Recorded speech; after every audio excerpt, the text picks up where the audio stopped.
فادوا مصر عشان يحققوا السلعة الأغلى وهي سلعة الأمن. لما يتحقق سلعة الأمن بيجي بالوقت الاستقرار، ولما يتحقق الأمن بالوقت يجي الاستقرار، يجي زي ما قال القائد والبطل الرئيس عبد الفتاح السيسي،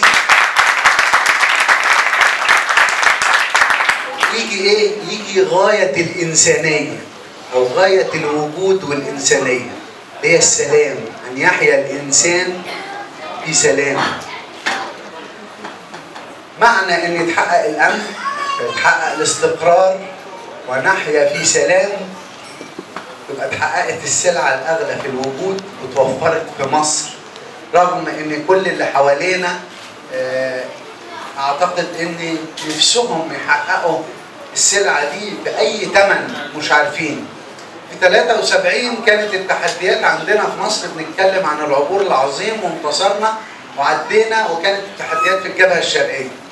النهارده حضراتكم عبرتم عبور تاني أثناء الانتخابات الرئاسية بنزولكم وتصويتكم لدعم بلدكم الدولة المصرية وقائدها ورئيسها، علشان شفتم إن في تحديات بتمس الأمن القومي المصري. الجبهة الشرقية شايفين اللي بيحصل في غزة، الجبهة الغربية شايفين الانقسامات والحرب الأهلية في ليبيا، في الجنوب اتقسموا جنوب السودان وشمال السودان، وبعدين بقى في حرب أهلية في شمال السودان.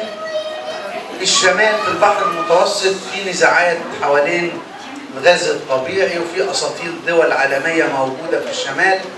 يعني تهديدات الأمن القومي المصري بتواجه الدولة المصرية من كل الجبهات.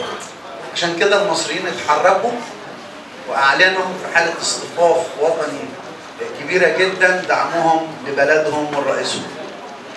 ننتقل من النقطة دي، وهي فرصة أصلا إن أنا أمسك الميكروفون دلوقتي وأتكلم في الموضوع ده. ننتقل من النقطة دي للحاجة الأكبر، إيه هي؟ إن مصر ما اكتفتش بتحقيق الأمن والاستقرار والسلام لشعبها، لكن كمان بنت مشروعات حركتنا. الجيل بتاعي درس في ابتدائي، ومعالي الوزير طاهر أبو زيد عارف الكلام ده. شعب مصر بيعيش في وادي النيل الضيق وعليها أن ينتقل إلى الوادي الفسيح. تقريبا عمر مصر 7000 سنة عايشين حوالين وادي النيل الضيق، ما بننتقلش أبدا إلى الوادي الفسيح، لغاية لما جه قائد لمصر قرر يتحمل المسؤولية وينقل المصريين ويعمروا الصحراء الشرقية والغربية، فاتعملت الطرق اللي اسمها محاور تنمية، والمدن اللي بيسموها مدن الجيل الرابع علشان يحصل عمران في الشرق وفي الغرب. ممكن حد يكلم اللي جنبه ويقول له الكلام ده فيه مصطلحات ولغة صعبة شوية، المفروض الكلام يبقى بسيط عشان يوصل للناس كلها. أقول لكم اللي فاهم اللغة الصعبة يفهمها للي يعرف يفهمها للغة البسيطة. المهم إن الكلام اللي أنا بقوله أفكر نفسي بيه وأفكر حضراتكم. ليه أنا افتكرت إن أقول الكلام ده دلوقتي؟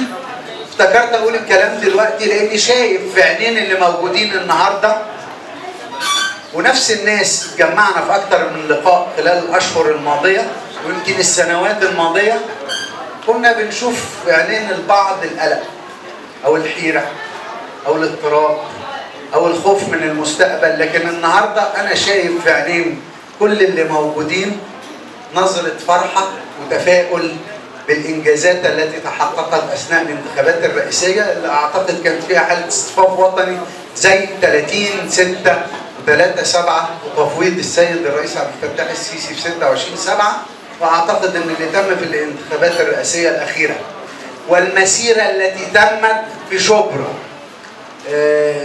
ودي ببساطة كده أنا دايما بقول اللي عايز يشوف مصر يجي شبرا مصر.